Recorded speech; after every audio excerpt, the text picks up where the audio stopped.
What's up, YouTube gearheads? This is a video on how to remove your front wheel from a 2007 Yamaha FZ6.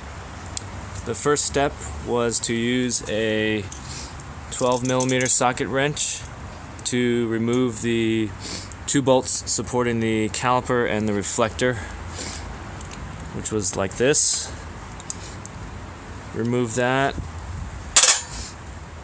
and support the caliper with a bungee cord so you don't stress your brake lines. Wrapped it around, and I did the same thing on the other side to remove the other caliper. The next step was to use a 6mm Allen key to loosen the pinch bolt, which is pinching the axle.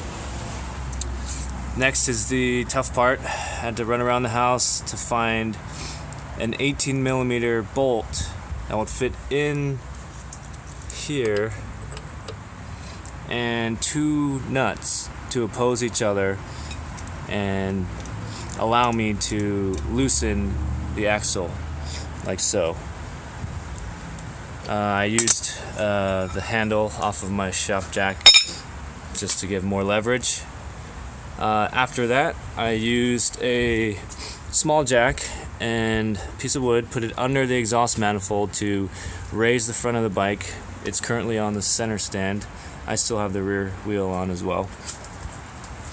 After that, I put my foot under the front tire, lifted it up, and pulled the axle out. Put it back just for safety, and before I did all this, I put a rag, old t-shirt, behind the brake lever, so there's no chance my clumsy self would hit that and compress the calipers, preventing me from reinstalling the wheel.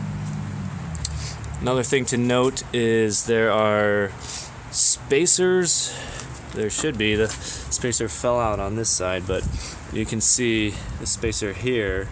I think I'm going to zip tie them to maybe the rotor on each side so they don't get lost. And I read somewhere that they could be side specific, so don't mix them up.